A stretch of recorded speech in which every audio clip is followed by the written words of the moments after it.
Horsey, the son of Honor Code, who earned over $2 million in just 11 starts, is here and ready to do business.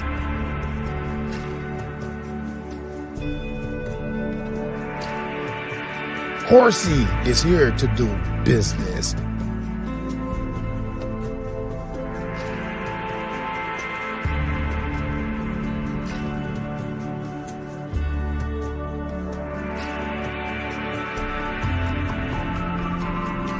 Horsey is here to do business.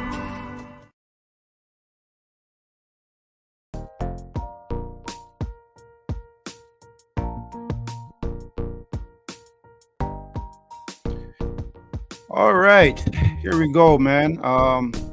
Let me stop this music here for a bit. You know what? I've been waiting for quite a while to talk to this guy about this horse, Starship Jubilee, and it took me a long time. It took me a while, and it took a while for him to get here, but finally he's here, and I'm excited to hear a little bit more about this mare, Starship Jubilee. But before we get started, I just want to address one thing. And the last time I did a live, so many things going on, and I got a big shout out. One of the fans and one of the regular viewers, she hit me up and she sent me $100. And to be honest, I'm relatively still new to accepting money from people and stuff like that. I appreciate it, but I didn't shout her out immediately. So, I heard about it and I will make it up, Liz Berger. I want to say thank you for doing that. It was really greatly appreciated. And if you want to do it again, go ahead and do it again. Keep sending me more money, Liz Berger. I won't refuse it, but thank you. I really do appreciate it. Anyone else wants to do that, you guys can go ahead and do it too. But I just wanted to say that, thanks again, Liz, for the super chat. It was pretty cool. Well, now that's out the way, let's get to the guest, Adam Corndorf. He's the one of the owners of Blue Heavens Farms, and he has quite a story so far. I'll let him tell it though. I don't want to give it away and not let him have the shine of telling his own story. So without any further delay, let's welcome to the stage the one and only Adam Corndorf. Hey, Derek. Hey, man. Thanks for coming on the platform. Appreciate it. Thanks so much for having me. Sorry it took me a little while to get back to you, but excited to be here and talk about my favorite horse. Hey, look, I hope I'm pronouncing your name properly. Is it correct? Yeah, it's very phonetic. Corndorf. Easier than it looks. Okay, appreciate it, man. Thanks for clearing that up and let everyone know that I'm saying it correctly and I don't get chewed up from anyone out there because that's how it goes sometimes. You're a professional. So let's get into it, man. How'd you get involved in this horse racing business and the horse breeding business? Yeah, so it's kind of a wild story. Honestly, I didn't grow up with horses or around horses or connected to the game in any way. I just grew up in suburban Minneapolis, and actually, I think a lot of people in America think that Minnesota is actually part of Canada. Similar weather, and just kind of they associate it just being way far north, but know nothing about it. But so really, my grandfather was a scientist, and he was retired. And in kind of the 90s, he had lived in the Chicago area, and he had a few friends who just somehow got involved in kind of owning a couple of racehorses, kind of, claiming level type horses in the Chicago area.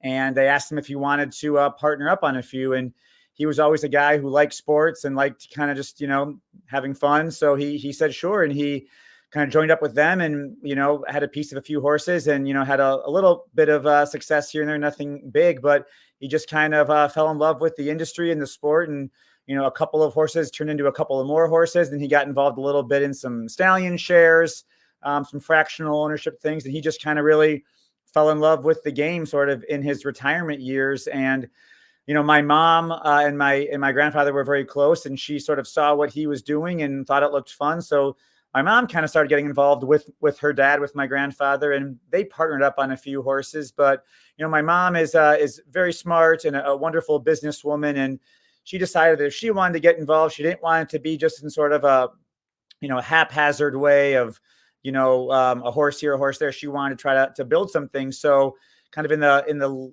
sort of maybe early 2000s, they decided to sort of try to build a kind of a broodmare operation. They liked the racing, but they liked the breeding as well. So they decided to make a plan to try to start buying a couple of sort of nice, well-bred fillies at the Keeneland September yearling sale, with the hope of racing them and hopefully having some racing success, and then keep those fillies as broodmares and start breeding horses to race and sell. So that's kind of how the operation got started. We named it Blue Heaven Farm. It was an old Gene Autry song from the 1930s that my grandfather used to sing to my mom and her brother when they were babies, and it just was a kind of a family favorite song. So that's what we named the farm. And kind of one thing led to another. When you start breeding horses, you get more horses, and kind of the operation grew. And at this time in the early 2000s, I was in college, and then I actually went to law school in Philadelphia, and I was working in New York as a corporate lawyer. But similar to how my mom was kind of wanted to do the things her father was doing, I was intrigued by what my mom was doing. So I kind of became the third generation in the operation. And I was still working full time as a lawyer at the time, but I started getting interested in what they were doing, the horses, trying to understand more about the pedigrees. And I used to take my work vacations. I'd go to Kentucky and wander around the sales and the racetracks and just try to sort of absorb whatever I could. And, the operation was doing fine. We were boarding our mares at that time at a commercial farm here in Lexington called TaylorMade Farm, and had a great relationship with them. But by around 2008, 2009, we had about, 10 or 12 mares, and we were having some pretty good success on the breeding front. And we just kind of decided that maybe we would take a shot at doing it ourselves. I was in New York working at a corporate law firm and working 100 hours a week and just kind of generally miserable. And this kind of, romantic horse life sounded amazing. So this was, like I said, in 2009 when the real estate bubble burst. So we were actually able to find a beautiful farm, about a 190-acre farm in Versailles, Kentucky, about 20 minutes outside of Lexington.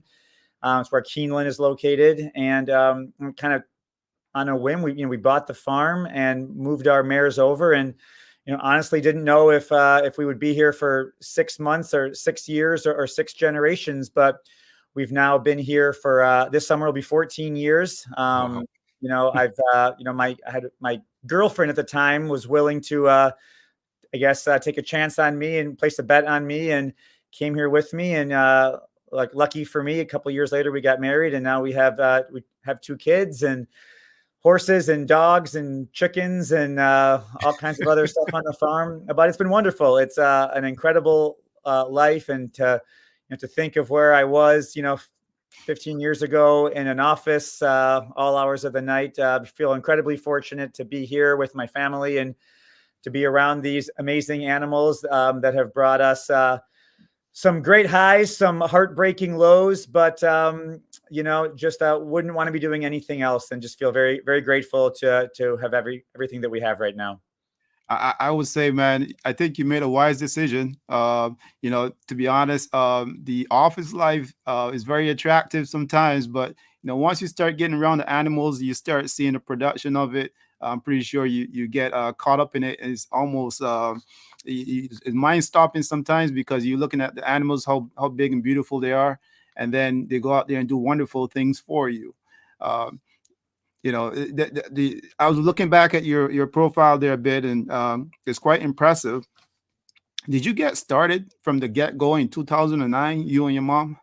Yeah. So, when my mom's name is Bonnie, when she and I were kind of talking about, maybe trying to, buy our own farm and raise these horses ourselves, I just kind of felt like I needed a little bit more, hands-on experience. So I kind of quit my job and spent about 6 months. I was living in New York, so I actually rented a small apartment in Elmont, New York, which is where Belmont Park is. And I was very lucky. I had a good relationship with the trainer, Todd Pletcher.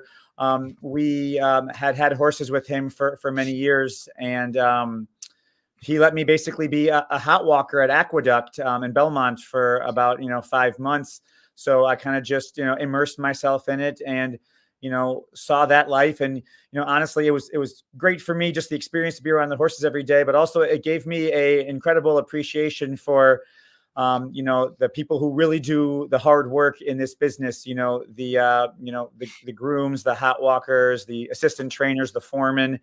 It is a 7 day a week, rain, shine, warm, cold. It is a exhausting and tireless job, but they're the lifeblood of the industry. And I think one of the most important things, in addition to some of the horsemanship I learned, was just to have a great appreciation and really value people who give their lives for these animals and for this business and for the owners and the trainers. And now that we have our farm, we have a couple of wonderful employees that I know that we would be nothing without them. And I think it really helped the relationships that we have on the farm to just really kind of understand just how much it takes on a day-to-day basis to take care of these horses and have a live foal born or get a horse to the racetrack. It seems easy when you're watching it on TV, but such a small fraction of the horses that are, glimmers in people's eyes actually make it all the way there. So it just gives you an incredible appreciation when you have a horse win a big race or sell for a lot of money. You realize just how much hard work it took from so many different people who don't get the credit for it, that it makes you really grateful, Yeah, you're absolutely correct. I was talking to one of the guys involved in racing, actually a horse owner, and it's funny you say that because he's lost I think 2 or 3 foals, and I know these guys are waiting all year for the mare to drop the foal, and then lo and behold, something like this happens where the horse doesn't make it. Have you encountered those kind of situations in your short 14 years of breeding and being involved? Yeah, absolutely. When you talk about, sort of the time frame, you decide on a stallion for your mare kind of in the fall. So say kind of after it's really kind of post Breeders' Cup is when people kind of start making their decisions on, mating. So you're deciding in November who you're going to breed your mare to, and then you breed the mare sometime in February, March, April, and then they're in foal for 11 months. So it's really like a 14-15 month process from when you're starting to think about it. And then really heartbreaking situations where the mare loses the foal, or even kind of more painful at times, I think, is when they have a foal and the foal is severely compromised, either physically or cognitively. And yeah, like you said, you have sort of been dreaming about this, imagining how it's going to be for, a year and a half. And then, you've just kind of got nothing. But, I think it's just part of the ebb and flow of the business. And I think it's really hard if you have, an operation where you have, 1 or 2 or 3 mares, because you lose one thing doesn't go wrong. That's, 50% or 33% of your thing. So, it helps to have, 10 or 12 or 15 mares, so that you can kind of absorb some of those disappointments and still feel like you've got, a good year of things to be looking forward to. It's the same thing on the racetrack. I think if you've got one racehorse, you're living and dying with that one horse and that one race result, or, but to have a sort of if you're fortunate enough to have a stable with, a handful of horses, it allows you to kind of ride out those inevitable ups and downs, Yeah, absolutely. I mean, that makes total sense, because I was reading and I saw that you had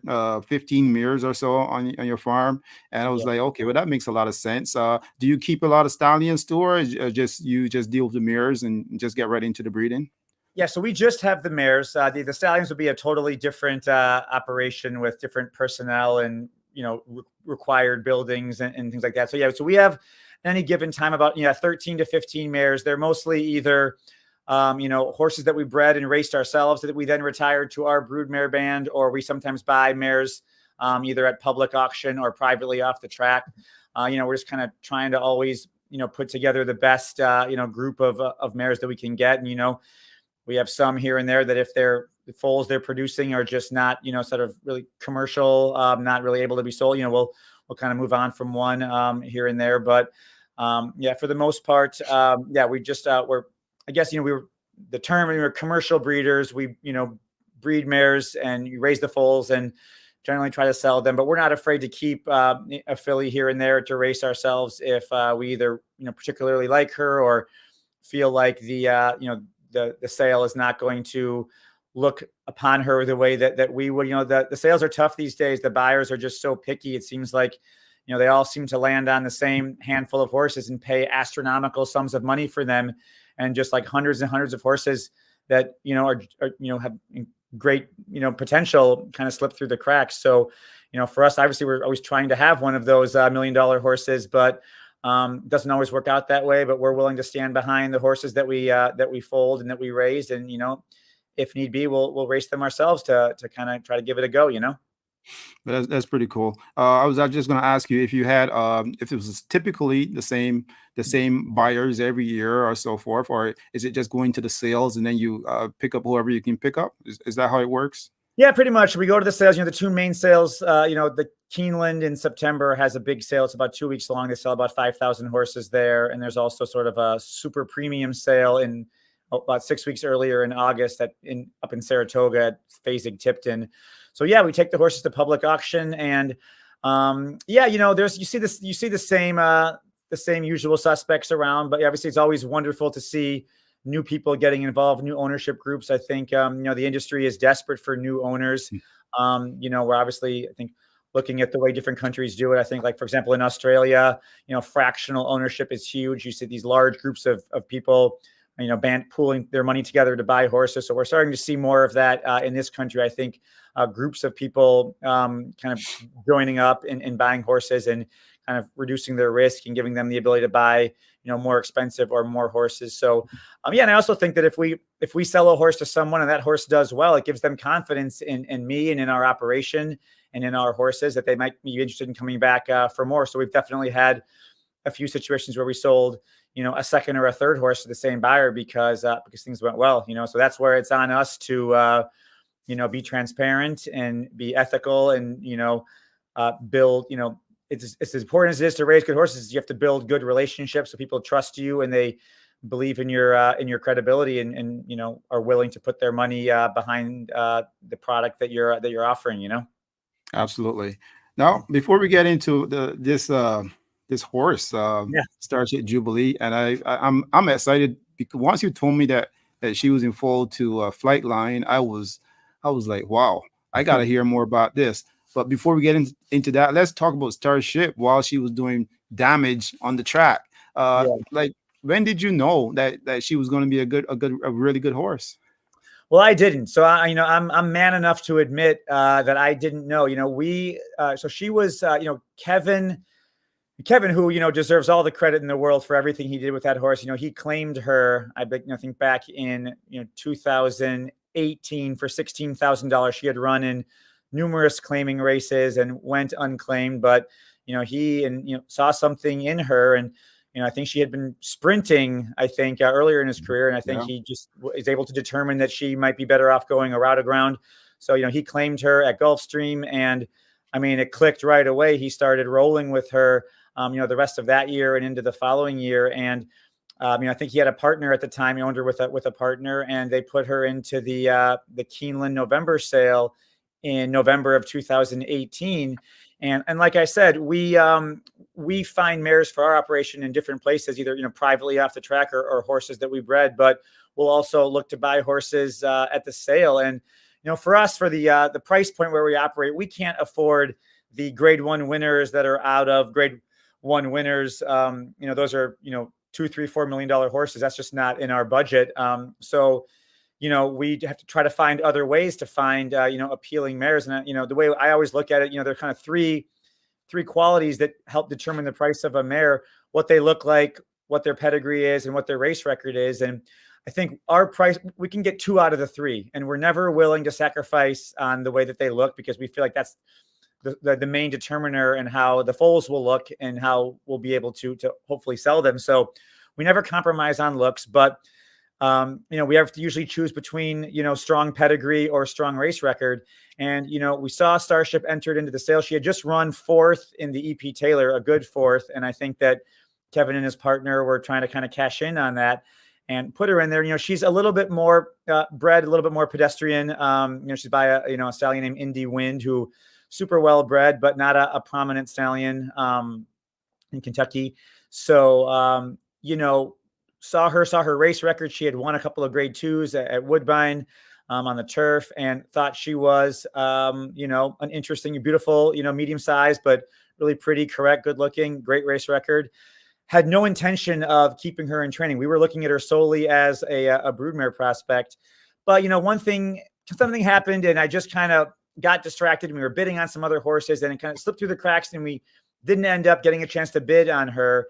But then after that day's sale, I went and looked back, and she didn't sell. She didn't meet her reserve. So I knew the guy who she was at, the consignor was Brookdale. So I knew Joe Seitz, who owns Brookdale, and I reached out to him right away. And I said, hey, you know, did she sell? Are they still interested? And he reached out to Kevin and said they were still interested. So we were able to work out a price that was kind of close to what they were looking for us to buy her. And like I said, I wouldn't pretend, I'm not going to lie to you. I wouldn't say that I saw anything in her that suggested she was going to do something.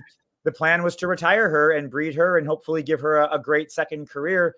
But I asked Joe for Kevin's number just to introduce myself and kind of see what we thought. And we had a great conversation, and he said, look, do what you want, but I think this mare, she was 5 at the time, 5 turning 6, which, you know, is usually kind of the end of things. And he said, look, I think she's just getting good, which is kind of a ridiculous thing to say about a 5-year-old who had already run, you know, 15, 17 times. But you see, I think she's just getting good. I'd love to keep her in training. So, you know, the plan we agreed on was, you know, she had run in a claiming race the previous year. So that made her eligible for this kind of special day at Gulfstream called the Claiming Crown, where they have these, you know, pretty high dollar races.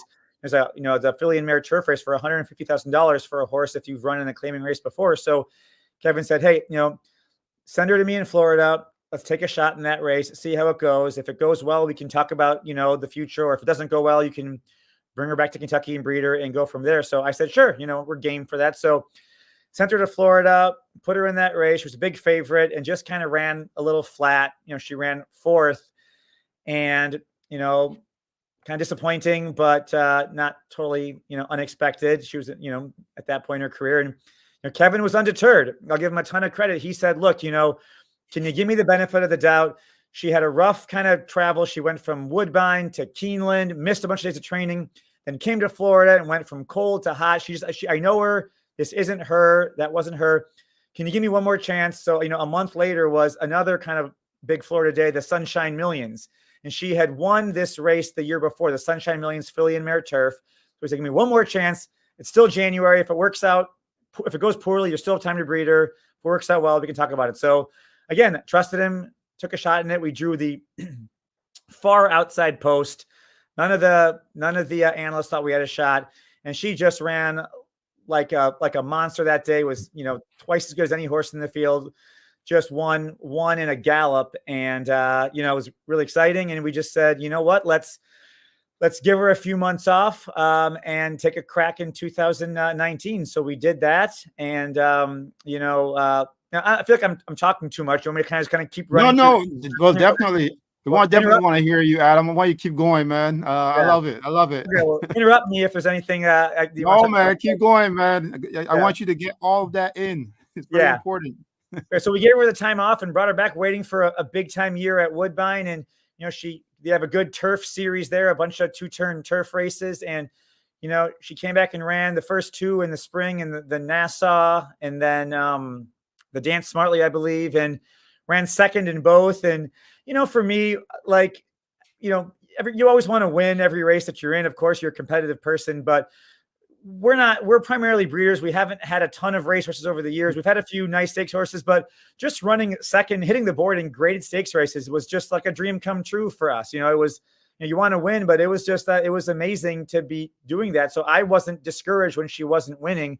I think Kevin was a little disappointed. He thought he had the best horse in these races, and it wasn't, you know, she was getting caught at the wire, and, you know, it was just kind of a bunch of some fluky stuff. But, you know, then we ended up, I was able to convince him to send her to Saratoga.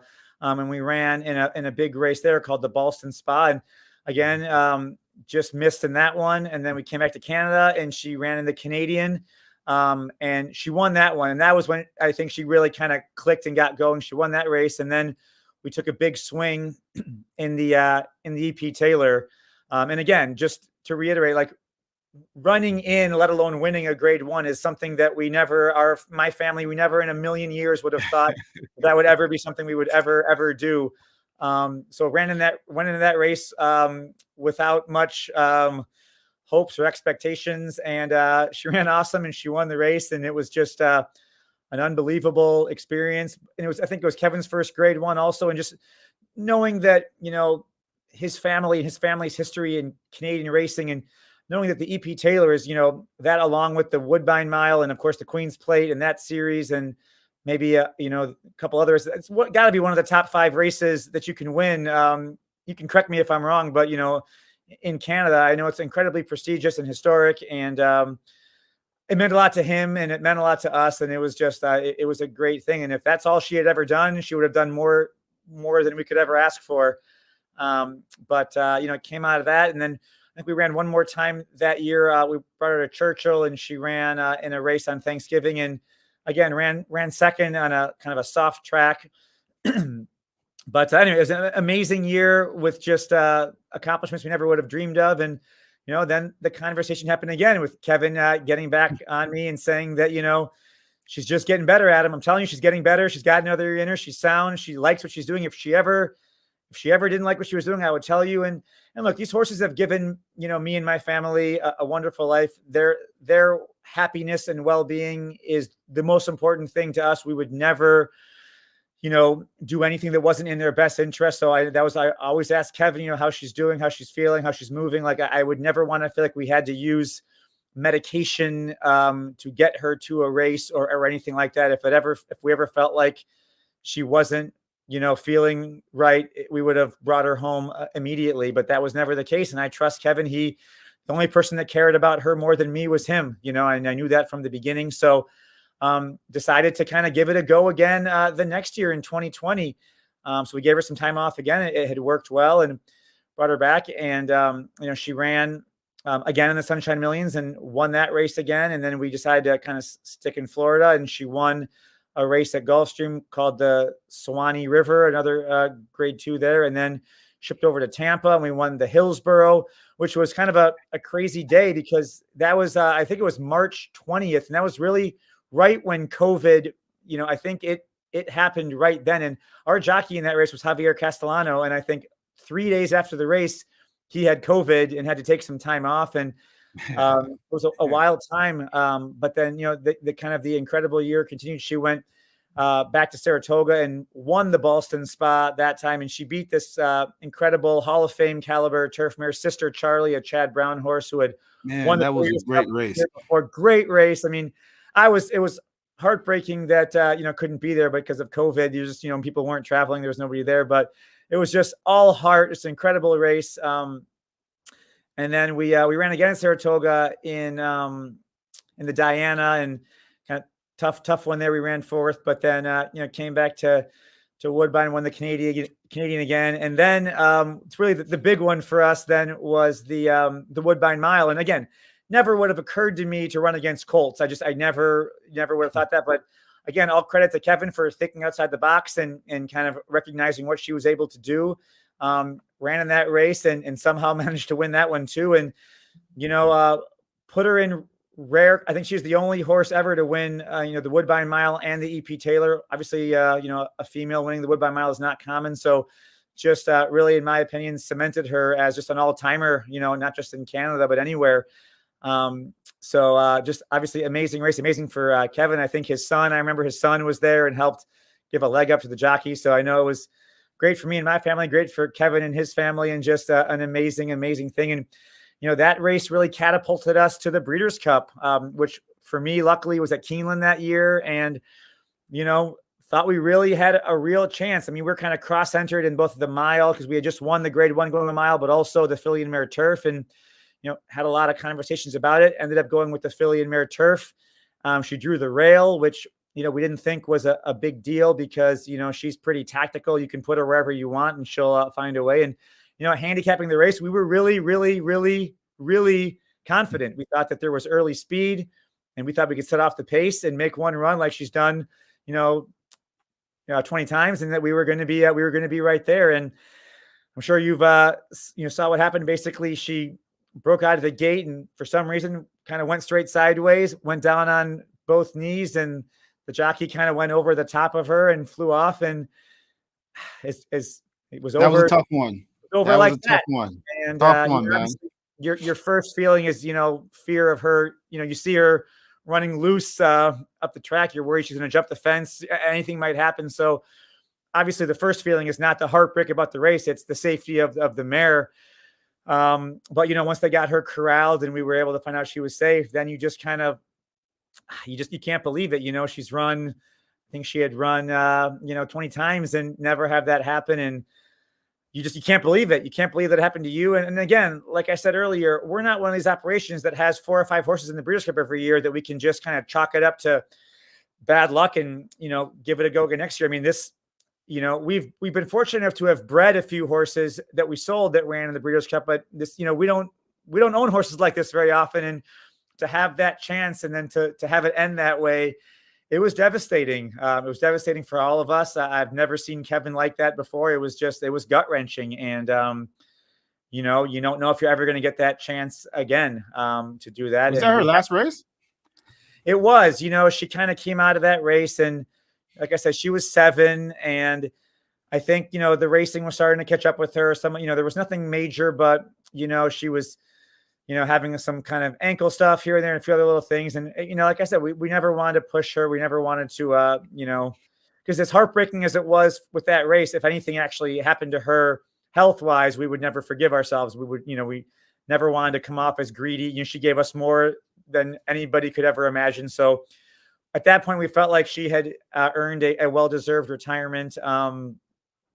But I will say that, as the next year, 2021, I think I watched every single, graded stakes race on the turf in the US and Canada. And every single time I watched one, I thought we would have won that race. We would have won that race. We would have won that race. We were better than all of those horses. I'm sure those owners don't agree, but yeah, I definitely, my farm manager, Jamie Corbett, who's the best in the business, and very lucky to have him. He and I would just, have all talked.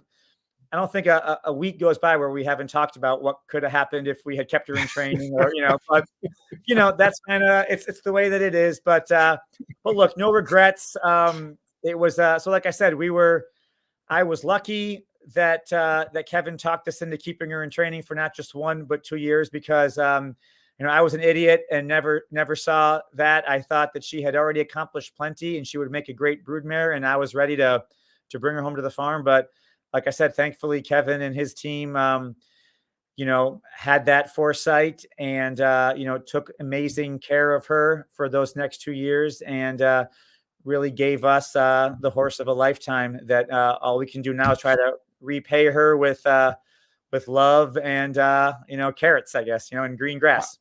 I just want to remind people, when you say Kevin, who you're referring to, and that's Kevin Attard. He's a trainer at Woodbine Racetrack. He's doing pretty well. I remember that time when he had Starship Jubilee, and around that time, that's when he gained quite some popularity around Woodbine. A lot of people, media would always flock to him because of that one horse. So he not only pushed himself, the horse, but he also pushed you and Blue Heavens Farm right up into the spotlight. And I guess it took off from there. So far, has she been the best race horse you've had so far? Yeah. I just want to say one more thing about Kevin. I just think that he's such a good guy, humble guy, likable guy. It's like, if you're ever at the track with him, it's impossible to walk anywhere with him, because every 5 steps, someone's coming up and saying hello, someone who used to work for him, someone who used to know him, someone who bet on one of his horses and won money that wants to thank him. Like, he is just the salt of the earth kind of guy. And, never has forgotten, where he came from or who helped get him there. I think he could have, at any point in time, he's done so well.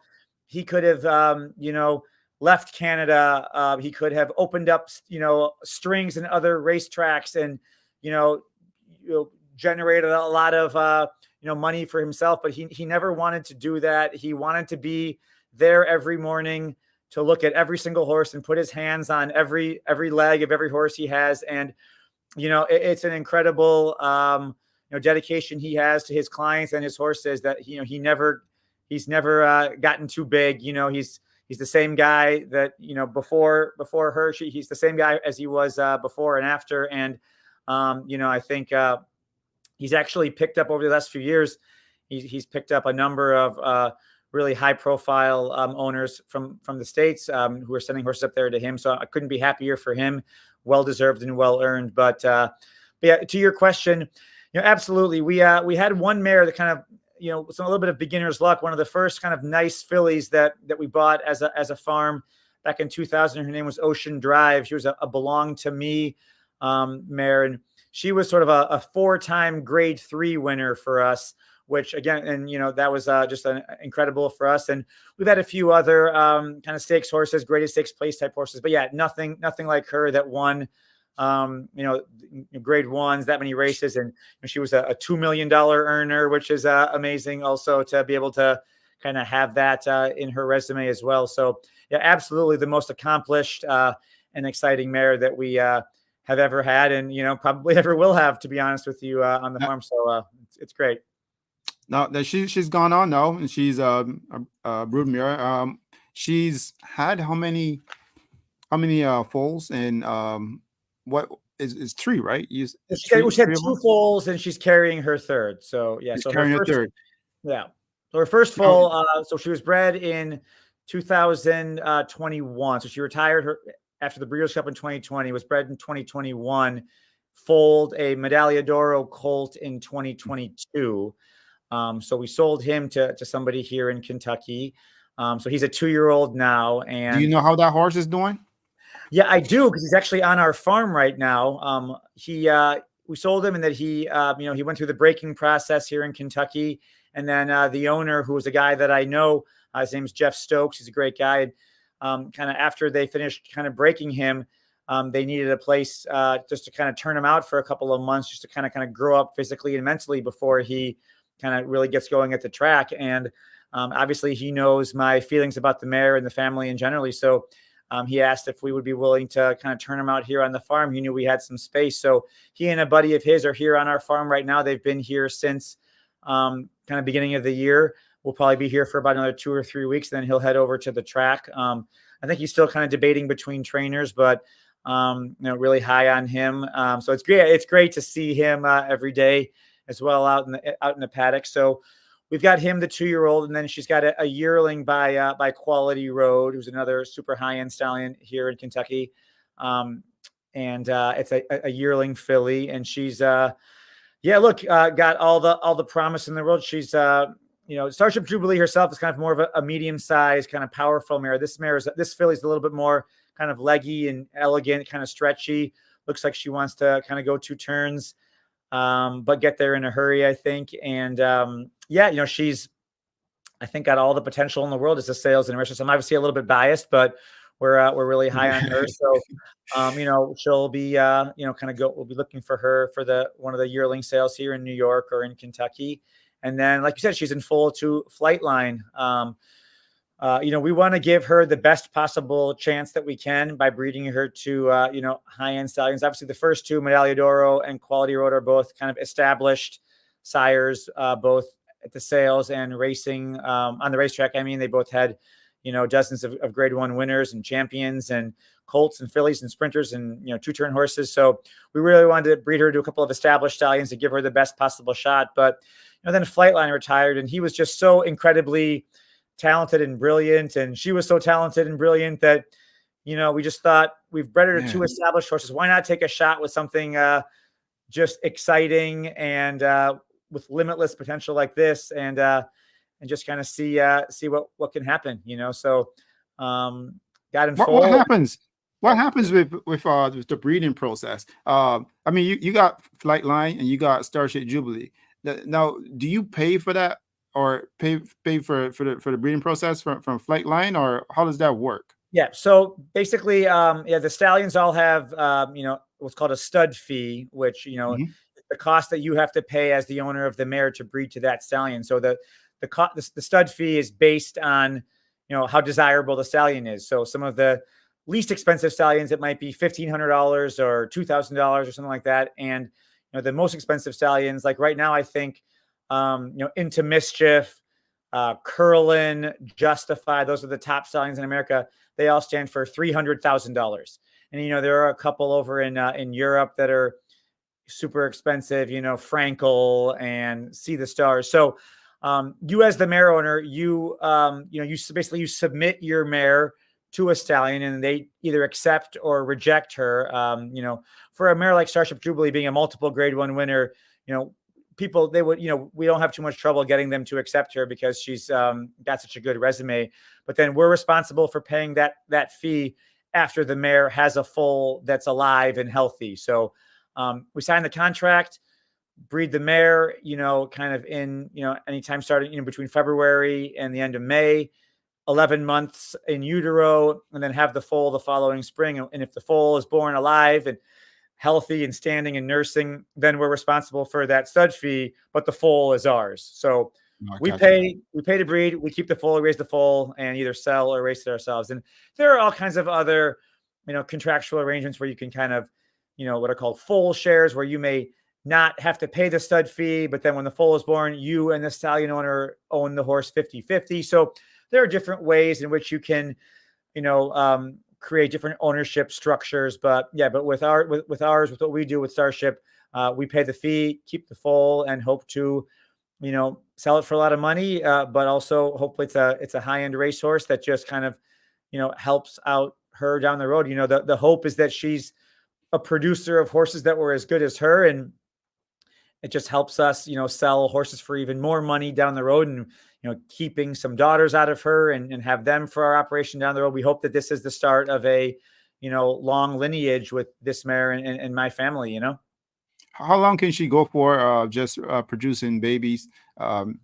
Is it every year, or is it you give her a break in between? How does that work? I mean, theoretically, you can breed them every year, but they usually tell you, after maybe, 3 or 4 or 5 years, they might need a break for a year if it just doesn't work out. But and then, I think if they're reproductively healthy and you take good care of them, mares can usually be bred, sort of deep into their late teens or even early 20s. So, we retired her when she was 7, so bred her when she was 8. So she had her first foal when she was 9. So, if we're fortunate and things go well, we should hopefully be able to have, kind of even be 8 or 9 foals out of her. So, obviously like I said, we're a commercial operation. We have to make money to pay for all of this. But so we look to sell, but the hope is that we've, able to sell a couple of them well, and then, keep 1 or 2 here or there as well, down the road. And, I love nothing more to see a daughter of Starship Jubilee in our silks running at Woodbine with Kevin. That would be a dream come true, That would be pretty cool. Yeah. And probably even somebody else too as well. You never know. Someone pick up a horse from you. You never know what can happen, right? At least Why you can not? get the Why not? yeah. Exactly. Absolutely. So it's been great. It's been a great run, and she's a fun mare to have on the farm. She is all, all competitive all the time, whether it's, getting out to the field first, getting in first, when she had her first foal, it was like she couldn't get that foal out of her fast enough. It was like it was a race, she is just, I will say the second foal was a little bit smoother. She calmed down a little bit, but she is just go all the time, which I think, that's what made her a good racehorse. It's like kind of what we like to see when we have, foals on the farm. We like to see a little bit, everybody likes a nice, sweet horse, but it's nice to see one that has a little bit of feistiness or a little bit of, a little bit of anger. Because if you can kind of harness that in the right way, that's what you're looking for. You don't want a sweetheart on the track. You want a competitive beast, I got you. Now I saw somewhere that you guys already had a horse run at is it fairgrounds or something, and won already for the year.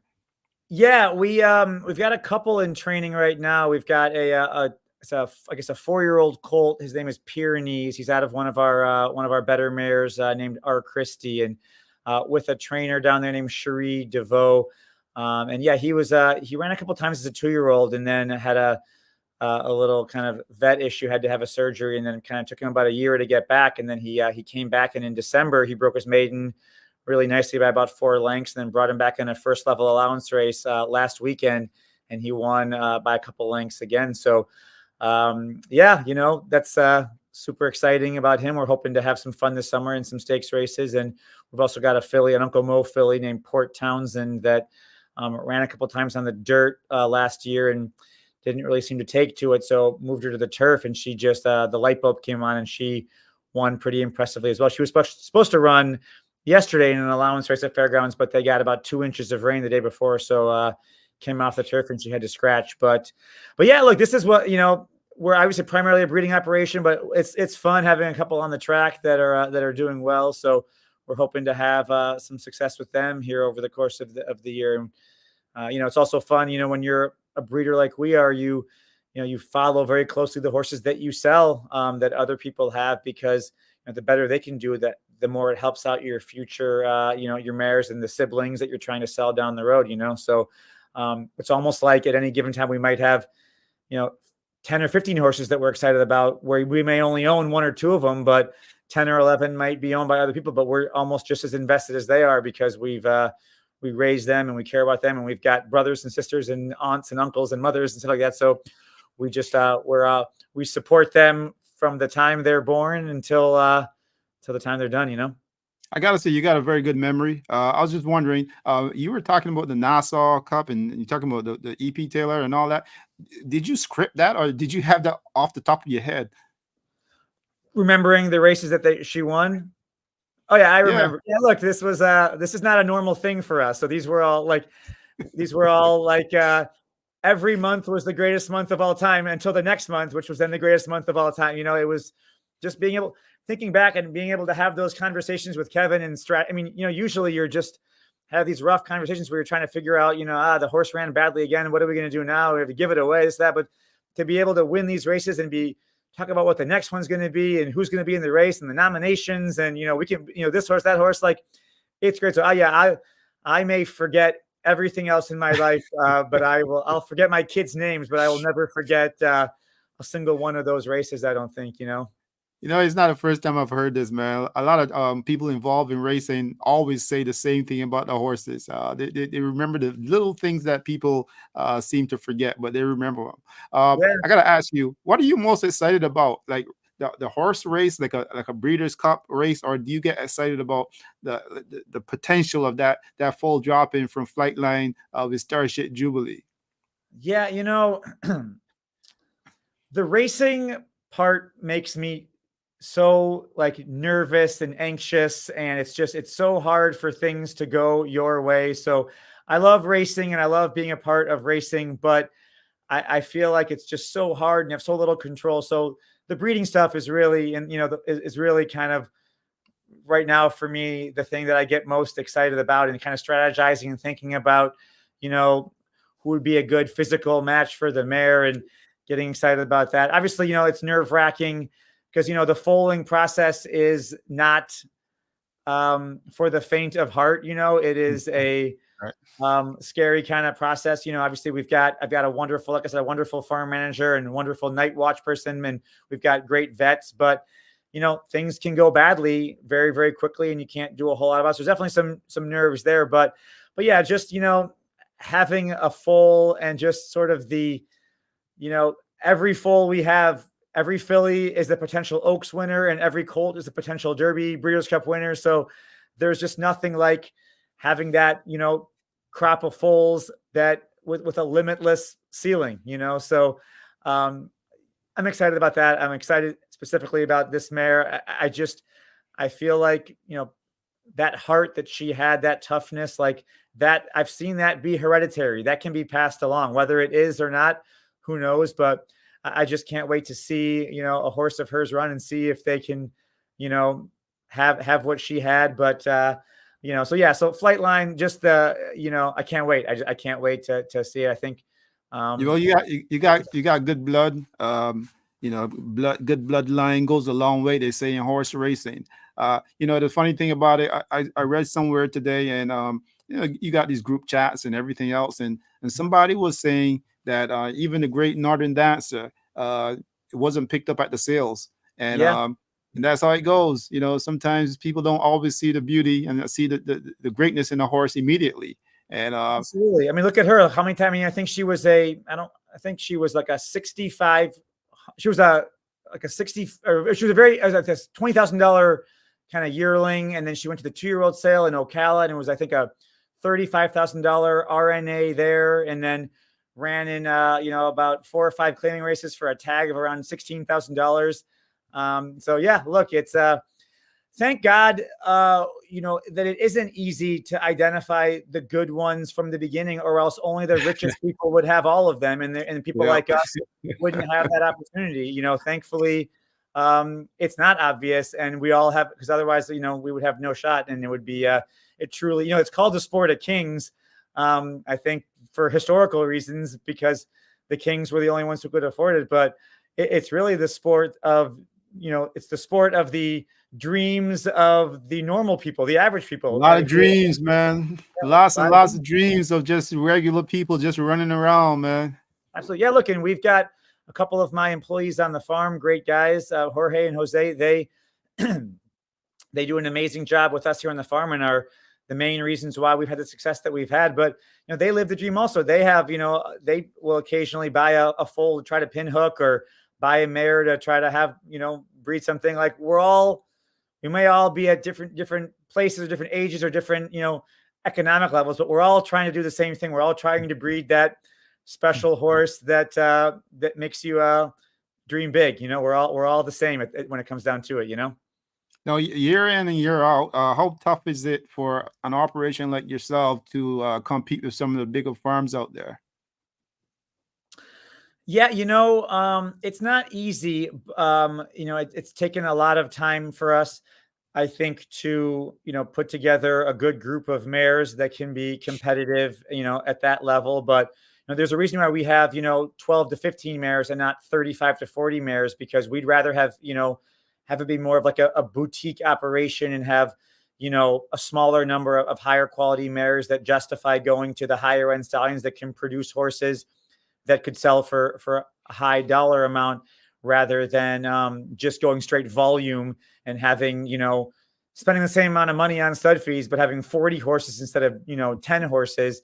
It's just not what we want. We'd rather, produce fewer, higher quality horses than just be kind of volume based. So, it's tough. It's tough for us, because we might have a year where we have, 10 yearlings that we're trying to sell, and maybe our 2 best yearlings, both have some sort of X-ray issue, have a chip in a knee, or have some problem, and that we can't sell them. And then that just kind of destroys our year financially, whereas a big operation that might have 100 horses, they can absorb that. They can absorb a couple of disappointments and still have, 95 other horses to sell. So look, this business, it's like I said, it's, whether you're a gambler or a breeder or, a trainer, you gotta be able to absorb the punches. And, we look at things not on a year to year basis, but on like even a 5 or a 10-year plan, because you might have 2 amazing years, and the 3rd year do things the exact same way and have a horrible year. And not because you forgot how to raise a horse, or if you forgot how to train a horse, but they're living creatures, and,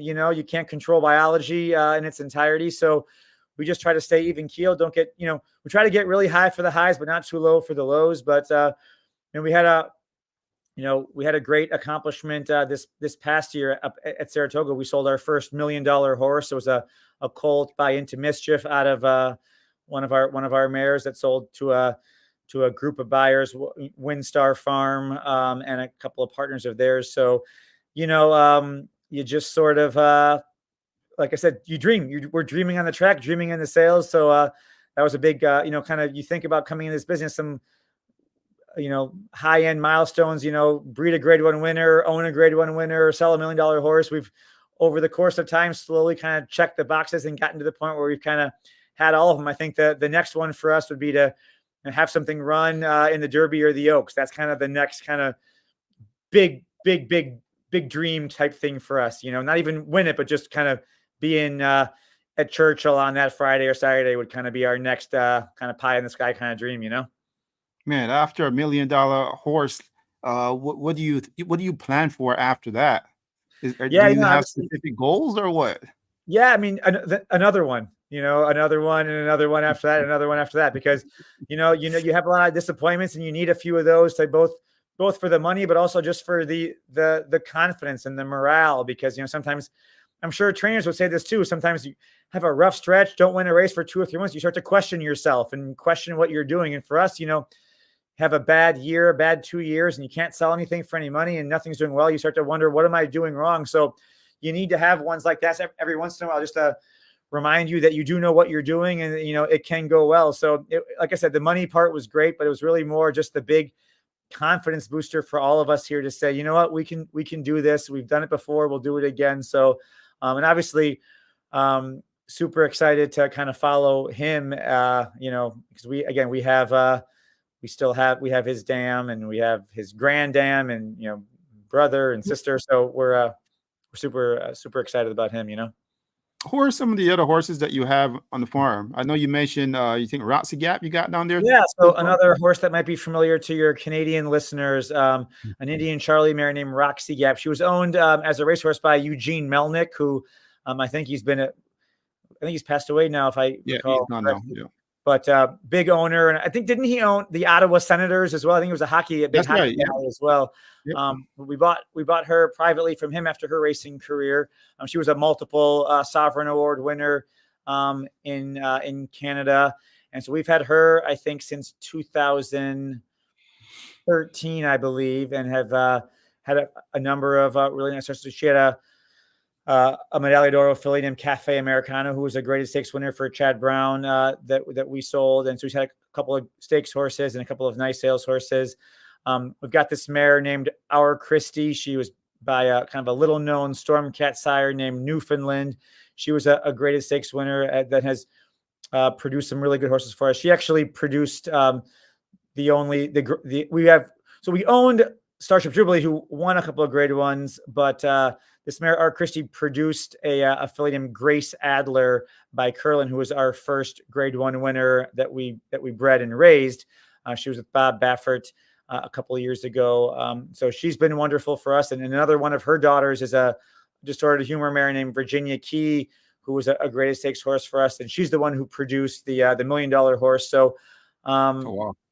So we've had, so that's a really rewarding one, because that's actually like the daughter of a horse that we own. So it was like a granddaughter of ours that went on to win a grade, to be a $1 million horse. So we've been here long enough that we have, multi generations of things. So, so we've had, a number of, good sales horses, good race horses. And just like I said, hoping to catch that lightning in a bottle, again, and just kind of keep rolling with, I'm just looking at your record as an owner, and I see like steadily you guys have gone up. You guys have upclined with the the earnings, and I'm just wondering, how do you feel about that? Do you feel like within the next 5 years you guys will be tippity-tip going up further, or do you see the industry as kind of like drawing back a little bit? How do you see things from an owner's point of view?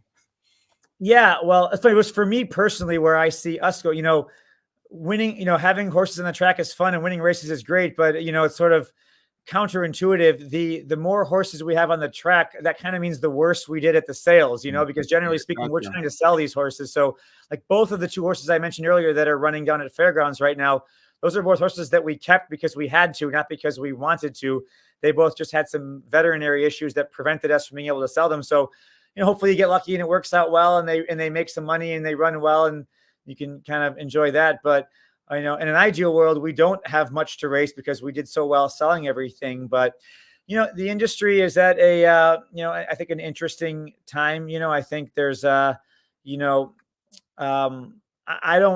not too involved on the gambling side that, because I feel like my entire life is a gamble, being so invested in horses. So I try not to bet much, but I know that work needs to be done on the gambling side, the takeout side, to make sure the people who keep things going, the gamblers are incredibly important to the business, and they need to be treated fairly and properly. And from on the racing side, I know that purses are good at some tracks, but a lot of that is kind of artificially boosted by casinos, which is it's a great thing in the short term, but I think we need to be able to have a product that can be sustained on its own without being propped up by the casino gambling. So, I think we need to look at, some of these tracks that do really well, like the Saratogas and the Keenelands and the Woodbines, and kind of figure out what they're doing right and try to kind of figure that out and try to bring that to other places as well. Because there are meets that do really well, that have strong purses and strong, attendance with racehorses, but there are other tracks and meets that really struggle with, small fields and small purses and, low level racing. So, I think it's a balance, but, for us, like I said, hoping to stay involved in racing because it's great. It's important, but, obviously hoping to have success on the breeding side. I want to go back and ask you just a question about your involvement in racing and having that initial relationship, the break-in with Todd Pletcher. What did that do for you and open up your brains and open your mind to the racing and the industry and so forth? Yeah, absolutely. When was working with my mom and my grandfather, when we first started kind of buying some racehorses that were maybe slightly on the higher end scale, we were looking for a trainer. And, Todd at that time, this was maybe in 2002, he was really young. He had just gone off on his own. He was with D. Wayne Lucas for obviously a number of years and had done a great job there. And he was going off on his own. And we were kind of looking for somebody who was young and hungry. And, somebody put us in touch with him. And, I think that we were one of his first clients actually that, had some good success with him. So obviously maintain that relationship. But then when I went to work for him for that period of time, just again, like I said earlier, understanding just the dedication that these people have, how hard the work is. Todd, even at that time in 2009, 10, he was very successful by then. He had won, a number of high level races that had a number of great horses. He could have at that time started, transitioning, giving more of the work to his assistants, become more of a CEO and less of a manager. But, he was there. The only person who was there at the, earlier than everybody else was him. He's there at 4:30 every single day, touching his horses, seeing everything. He worked, watching the training for several hours, and then immediately getting on the phone, talking to owners, to, racing secretaries, to vanning companies. I mean, I had never seen, and I was in corporate law, but I had never seen anybody work that hard, be that dedicated, him and his assistants and his foremen and his grooms and his hot walkers. So it really opened my eyes to, just the dedication of people in this industry and how much they care about the horses and how hard they're willing to work for that success. So it made me realize that if I was going to have any chance at any degree of success in this business, it was going to have to be, the result of nothing but, hard work and perseverance, So initially, you go into the backstretch, or you choosing somebody who's going to train for you or so forth. You look for somebody who's going to work hard. Someone's going to put in the grind for your horses, right? As an owner, that's what you're looking for. And that's what I'm getting from what you're saying. Absolutely. And that's what kind of made Kevin really appealing to me. As I said before, he's he's obviously got a lot going on at all times, but he's there every day. He's dedicated. He's, someone who, if, remembers, you said that you complimented me earlier saying that I had a good memory. Well, it's nothing compared to these trainers. I mean, they can tell you how fast a horse worked, 6 months earlier, going 3 furlongs, what the weather was like and who they worked in company with. I mean, it's wild what these guys can remember. And, exactly what you said is exactly right. Like I saw, in him what I felt like you needed to have to give yourself the best chance. And, the trainers that we've worked with since then are the same. And even the employees that we have on the farm, Jamie and Jorge and Jose and Maria, like they are people who incredibly, kind, hardworking, dedicated, love the horses, and the kind of people that, I could call them on their day off if I was in an emergency and they wouldn't think twice about, hauling over here to help out with whatever was needed. It's nothing more. You can't be more fortunate than, being a farm owner and being able to rely on your employees. There's nothing that gives you more, kind of comfort and security to know that you've got great people working with you, Yeah, it's quite an operation. The funny thing about it is that, when I first got involved in this, I went to the track and started talking to trainers and the grooms and so forth. And then it hit me. It's not that I'm ignorant. It's just that it hit me that, oh yeah, these are living creatures and you gotta be here every day. You gotta feed them. You gotta give Yeah. them water, give them feed. And then it clicked. And you guys are here all the time. And then it all clicked in. It's like, man, you guys do such a wonderful work for not only for the animals but for the sport, for people. People don't know what goes on back there. And I say, you know what, I got to dig a little bit deeper, do a little bit more, just expose some of the good things that happens with the guys who are involved in racing. And here I am. So hats off to all the guys involved in racing. You guys do an Yeah, no, amazing it is. job. It's unbelievable, how hard these people work, and and that's why you hate. Nothing makes me more upset when you hear these stories about you employee farm workers or track workers being mistreated in any way, being underpaid, or being taken advantage of because of their immigration status, things like that. Like it's awful and it's selfish and it's terrible because like I said, I hope that obviously there are a lot of owners. Owners are involved at different levels with their horses, but most of the time they probably just talk to the trainer and that's it. But I hope that all owners realize kind of what it takes to get their horse to the track at Saratoga on that beautiful day in August, that it took work throughout the winter when it was 20 degrees and guys out there breaking up ice and waters and wrapping horses with bandages when their fingers are frozen. Like I hope they have an appreciation for what these guys do on a day in and day out basis, because without them there would be no industry at all. Absolutely. And you know what? I just got to shout out my new friend Liz Berger. She just popped up something there. So I just want to say hello, Liz Berger. Thank you again. Thanks for tuning in. Don't forget to tell your friends to check me out and subscribe. It's pretty awesome. That's pretty cool. Another one there. There you go. That's pretty cool. Now I want to ask you a question. I'm not sure if you answered this already, but how did you meet Kevin Attard, man? Yeah, so like I said, I didn't know him, but when we bought Starship Jubilee, he was the trainer of her. So we were planning on retiring her and bringing her to the track, Right. or bringing her back to the farm. Excuse me, to start as a Right. broodmare. But I just thought I would kind of reach out to the trainer to see if he had any thoughts. So got his number and called him, and that was when he, like I said, he had told me that he thought she had some good races left in her, which kind of led to those 2 great years in 2019 and 2020. So just only met him luckily because we bought a mare that he had trained, and we had another nice horse with him over the last few years, a Curlin mare named Angelou that he had for us. That was a multiple graded stakes type horse. So like I said, grateful to Starship Jubilee for many, many things, the memories, everything else. But most importantly, because it was because of her that we met Kevin. And,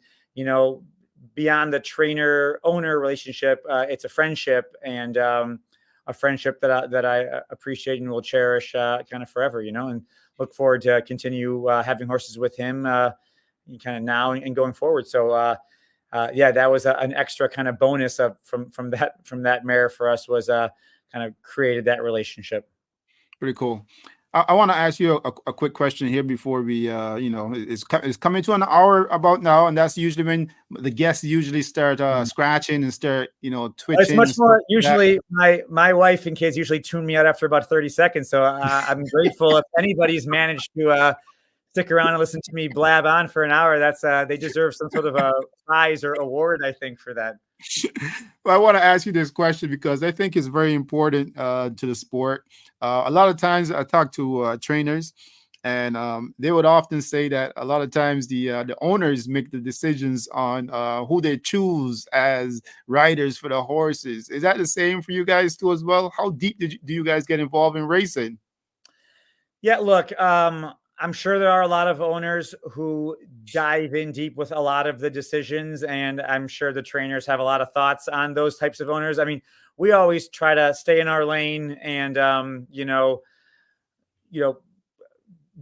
stick with the things that we know. And, like I said, nobody wants to win the race as much as no one wants to win the race more than we do, other than Kevin. So we feel like he would want to put the person on there that he thinks gives us the best chance. And again, that's another part that makes it important to be with a trainer that has good relationships with jockeys. Knowing that Kevin can get a guy like a Louis Contreras, a Justin Stein, or when he ships into a Tampa, he can get a Javier Castellano or a Johnny Velasquez. Like, you want to have a trainer who has those relationships with the jockeys and the agents. But yeah, I'm always like, enjoy listening to the conversations and kind of strategizing. But to me, if you don't trust your trainer to pick the jockey, then what are you doing with that trainer? Like, you got to be willing, then, you should be doing it yourself if you don't think that they can make those decisions. So, it helped us with Starship that, he had already had her for 2 years in Woodbine before we became the owner, and she had a lot of success with Louis Contreras. So, he rode her for us in the EP Taylor. And then honestly, I don't know exactly what happened that caused Kevin to kind of go in a different direction for a few races, in her 7-year-old year, to move to Justin. But, Justin gave her a couple of incredible rides and won another grade 1 for us. So, forever grateful to him. But then I know that with that filly I was telling you about, Angelo, she was back with Louis Contreras the last 2 years. So, I feel like you just kind of go with the gut feeling and go with the hot hand and just kind of hope for the best, But yeah, it's a great thing to be with a trainer like Kevin, who, the jockeys are lining up to try to ride his horses because that they're well taken care of and always have a good shot,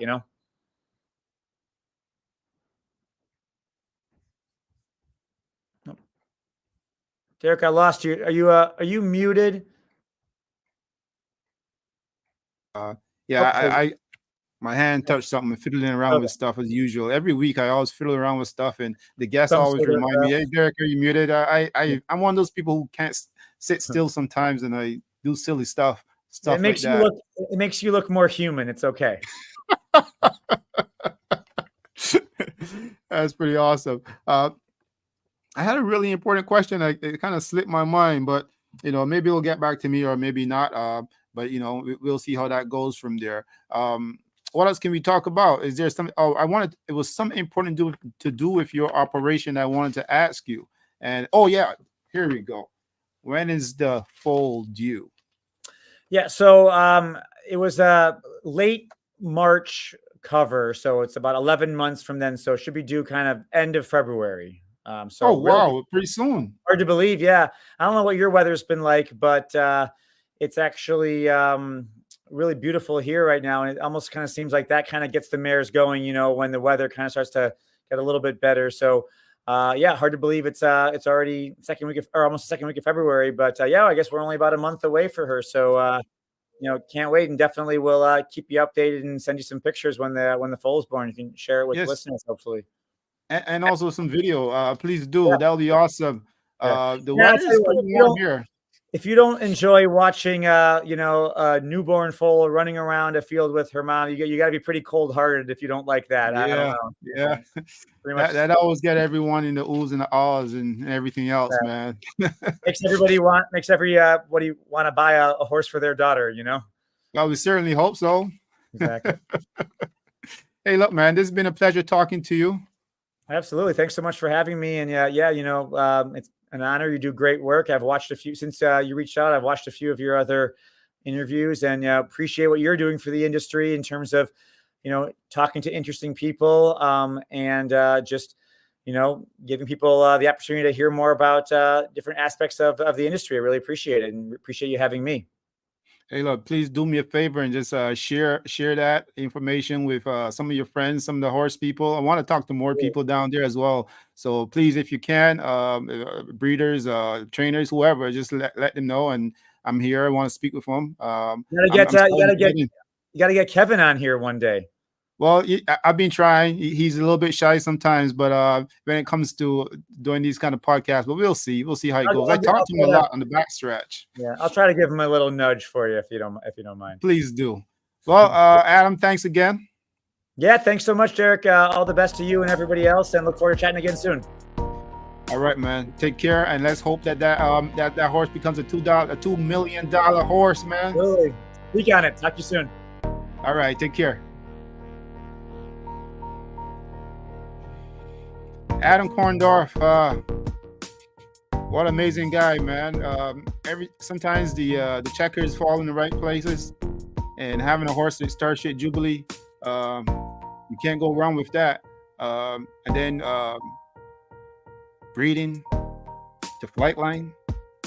Have you guys seen the record? Have you guys seen what Flightline did on the track? Have you seen what Starship Jubilee did on the track? I'm excited, man. I can't wait. Damn. What's it gonna be like? If it's a colt, we don't know. But until next time, tomorrow, Ryan Jones, man. Stay tuned. We're gonna talk to Ryan Jones and hear what he has to say about the Barbados Gold Cup and so forth. Until next time, peace.